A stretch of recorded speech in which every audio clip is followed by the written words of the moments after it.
Hey everybody, Rebecca here with a day off from work for once. I am thoroughly enjoying it. Wild hair and all. There's also a wild kitten behind me, so yeah. If y'all see him running around in the background, that is why he's feeling especially feisty today. So today's video is going to be the budget plan for October.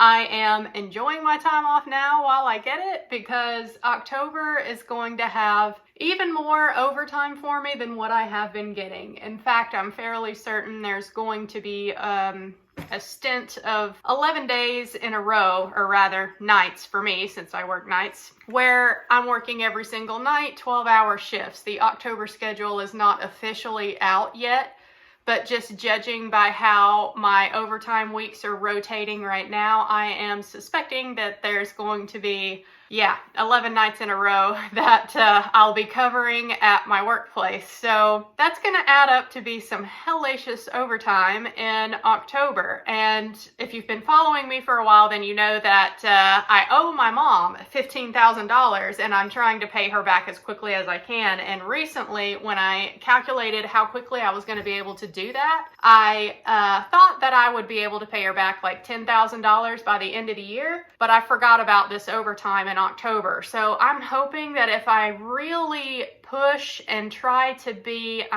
more strict about my budget, that maybe, just maybe, I can get her completely paid back by the end of the year. That would be great so that I can start finally taking all of my extra money that I am bringing in and throwing it into the market. So yes, let's take a look at the October budget plan for me and see how this is going to shape up.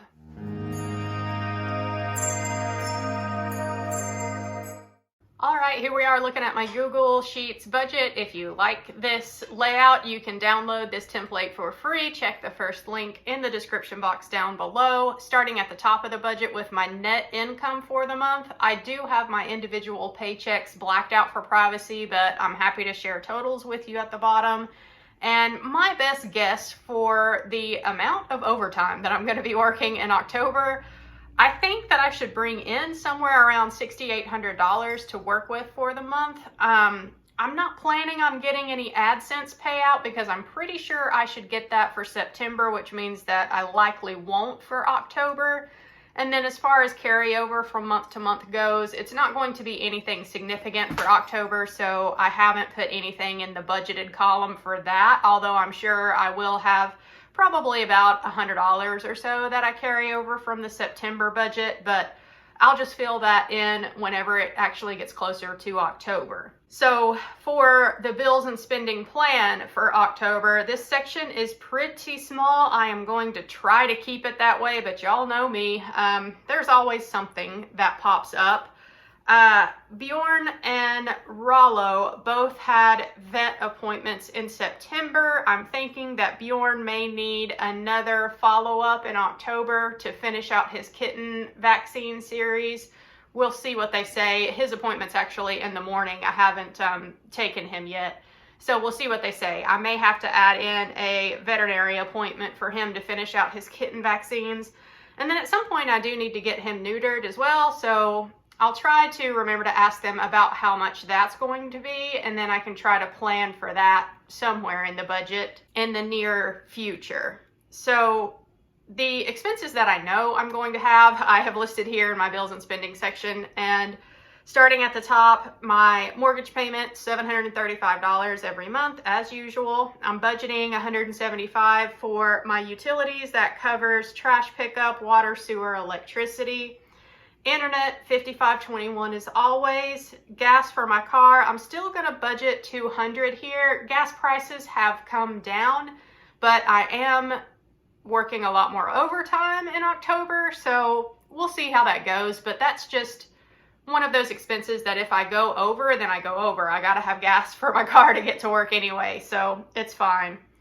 Groceries and household, I'm sticking with my $600 budget. I am, as of the date that I'm filming this video, still waiting for the part that my refrigerator needs to come in to get fixed. I am sincerely hoping that that is going to happen by the end of September. If not, then it really is going to make the grocery food budget a challenge for the month, but we'll see how it goes. I'm going to plan on my refrigerator being fixed by October and then sticking to my $600 or less grocery budget. Let's hope. Lastly, the salon.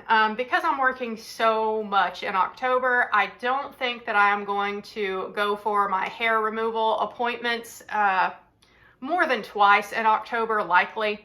And it's $80 every time I go, so I'm just going to budget for 2 visits there, and that'll be $160. So grand total for the month, I'm only budgeting to spend $1,925. That is less than 1 paycheck for me, so that's a good thing. My usual bills every month, once I am totally debt-free, I should have a pretty darn high savings rate, and I'm really looking forward to that. That will be wonderful. The only non-mortgage debt that I have left moving down here in my debt section is my car payment. That is $500 a month, and I have not made my payment yet for September, so I don't have an updated balance for you guys in column E out here, but by the time the payment goes through in September, it should be about $27,000 even that I owe for my car. And the interest rate on it is only 1.98%. So for right now, while the markets are struggling, I am not going to pay on my car aggressively. I want to see the market recover a little bit more, and then I'll go back to aggressively paying my car off just to have that extra $500 every month cash flow available for me that I can invest with. But who knows how long it's going to take the markets to recover. So yeah, until then, all my extra money is going first to pay my mom back, which I just realized I did not make her a line item in my bills and spending section here, so I'm going to do that really quick because I do want to pay her back as quickly as I possibly can. So for right now, extra money is going to be going towards my mom to pay her back. I added her row in there, my bills and spending section. Moving down into the investing and fire tracking section, I no longer share my real numbers publicly as far as how much I'm investing every month. I do still show it for channel members when the month is over and I do my budget review videos every month. I show my channel members the real numbers. It is a safety thing for me and a privacy thing as well. The larger my portfolio gets, the less comfortable I am sharing those numbers publicly, and that's just me. I do still share with everyone my savings rate and my percentage progress towards FIRE. And for October here, I have not updated my portfolio balances. So this 14.79% number that you see here in my Am I FI Yet section, this is how close I was to FIRE last year.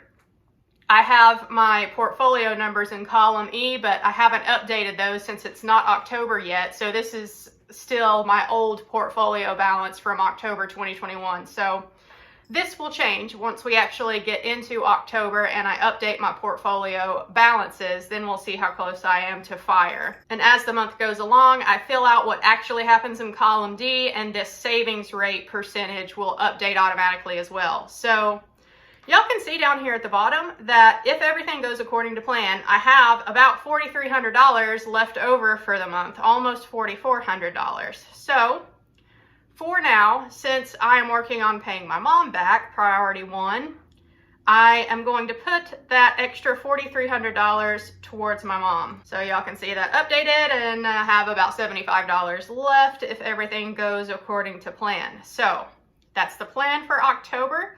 I am going to drag everything over into column D so that we can see what my savings rate would be if the October budget goes exactly as I have planned it here, which it never does, but it's fun to at least look and see what my savings rate would be if everything does go according to plan. So let's do that.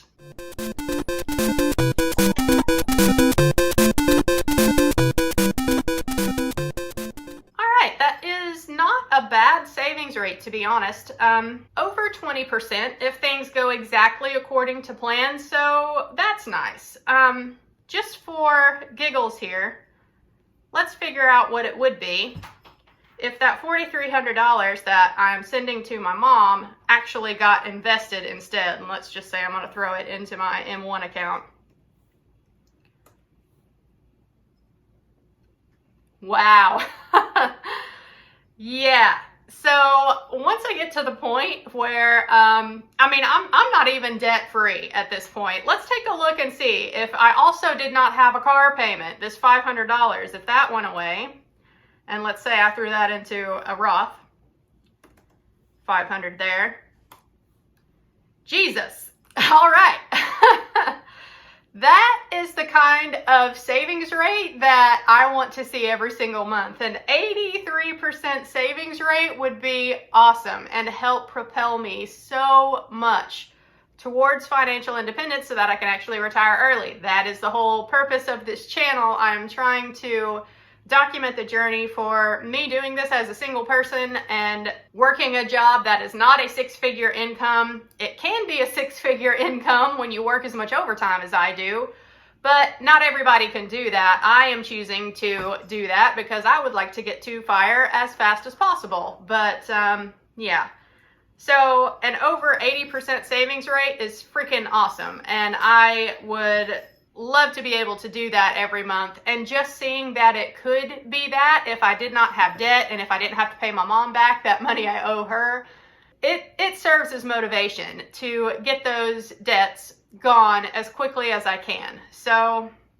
yeah, when I get my mom paid back, things are going to start looking pretty awesome as far as my savings rate goes. And if you're a member of the channel, then you'll be able to see how I'm investing that extra money that I have every single month. Yeah, it's going to be exciting once I'm able to start investing aggressively. I am really hoping that I can get my mom paid back by the end of the year. That's going to be the goal for me. The only bigger expenses I see coming up is, getting Bjorn neutered, finishing out his kitten vaccines and all of that. I do have my semi-annual car insurance payment coming up in December, I believe.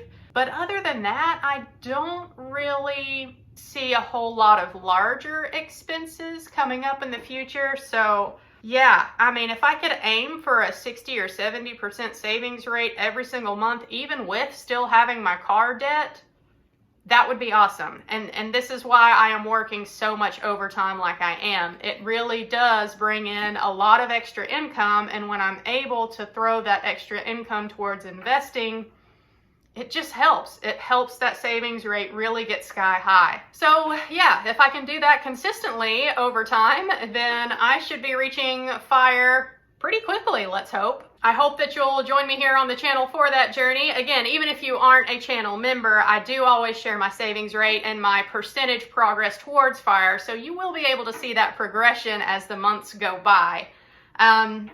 October, it's going to be a busy month. It's going to be really hard for me probably to post regularly, given that there is going to be that stint of 11 days where I'm going to be working all right in a row. So I'm going to have to try and plan somehow to get videos filmed, edited, uploaded on the weekends when I'm off. So yeah, I will try to do that. But regardless, I always share my budgets with you guys because this is where the magic happens, y'all.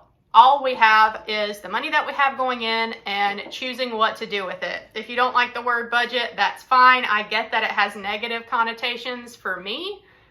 It's just a spending plan. So I think the word budget gets a unnecessary bad rap. I love budgeting down to the penny and seeing where my money goes every month because it's motivating for me to see what my savings rate could be if I was debt free. So that's enough rambling for this planning video. I know that this is not how October is going to go for me, but it is nice to see that one day maybe I can have that 70, 80% savings rate. So I find that motivating. I hope that you guys find it motivating as well if you're trying to reach FIRE for yourself.